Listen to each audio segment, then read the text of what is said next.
झारखंड की राजनीति में राज्यसभा चुनाव को लेकर आज एक ऐसा मोड़ आया जिसने राज्यसभा चुनाव को सीधे सीधे नंबर गेम से उठाकर पॉलिटिकल थ्रिलर बना दिया। 2 सीटें, 3 उम्मीदवार और आखिरी वक्त में बदली रणनीतियों ने पूरे घटनाक्रम को हाई वोल्टेज ड्रामा में बदल कर रख दिया।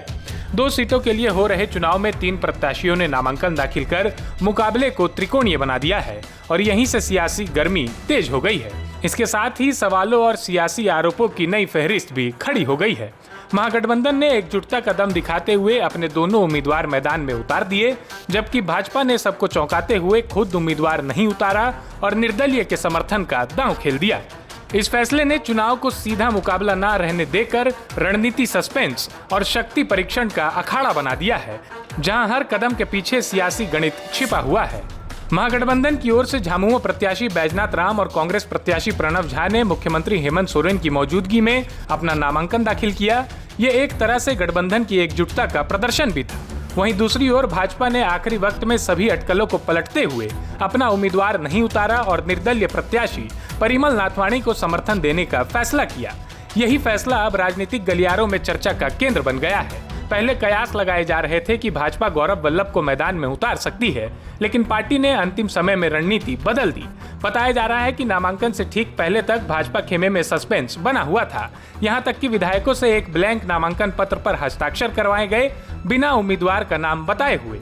सुबह होते होते तस्वीरें साफ हुई जब परिमल नाथवाणी भाजपा कार्यालय पहुंचे और समर्थन की औपचारिकता पूरी हुई। इस पूरे घटनाक्रम पर महागठबंधन हमलावर है। कांग्रेस कोटे से मंत्री इरफान अंसारी ने खुद को संकट मोचन हनुमान बताते हुए कहा, अब कोई हॉर्स ट्रेडिंग नहीं होगी। उनका दावा है कि भाजपा के पास संख्या बल नहीं है, लेकिन वह सिर्फ राजनीतिक बाजार बनाने की कोशिश कर रही है।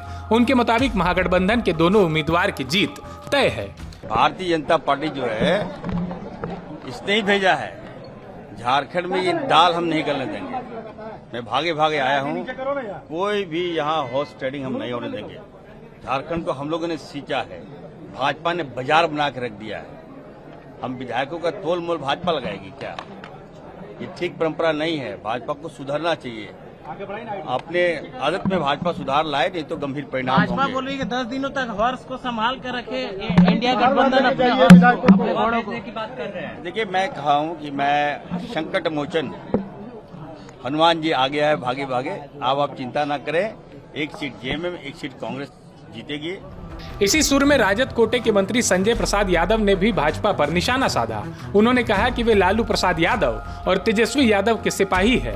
हम पीछे हटने वालों में से नहीं है। गद्दारी हमारे खून में नहीं है। उनका भी दावा है कि गठबंधन के दोनों प्रत्याशी आराम से जीतेंगे। जो मीटिंग हुई हम लोगों ने उसको कल क्लियर कर ही दिए, कुछ बचा तो है नहीं। और हम लोग जब प्रस्तावक बन गए तो आपको क्या लगता है हम लोग हिलने वाला है, हटने वाले हैं? नाथवाणी जी की भी एंट्री हो गई है। भाई कोई आवे, हम लोग को कोई फर्क नहीं पड़ता है, क्योंकि हम लोग लालू यादव के सिपाही हैं, तेजस्वी यादव के सिपाही हैं। और राष्ट्रीय जनता दल कभी गद्दारी करने सीखा ही नहीं है। बाकी लोगों से पूछिए, इससे ज्यादा कुछ। अब तस्वीर साफ है। 2 सीटें, 3 उम्मीदवार और सियासी जोड़ तोड़ के आरोप प्रत्यारोप। झामुमो की सीट को लेकर लगभग स्थिति स्पष्ट मानी जा रही है, लेकिन दूसरी सीट पर मुकाबला दिलचस्प हो गया है। एक तरफ कांग्रेस के प्रणव झा है, जिन्हें महागठबंधन की एकजुटता पर भरोसा है, तो दूसरी तरफ निर्दलीय परिमल नाथवाणी है, जिन्हें एनडीए का समर्थन हासिल है। अब नजरें टिकी है वोटिंग के दिन पर। देखना दिलचस्प होगा कि दूसरी सीट पर बाजी कौन मारता है, गठबंधन की गणित या नाथवाणी की रणनीति। प्रभातखबर.com, विश्वास वही, रफ्तार नहीं।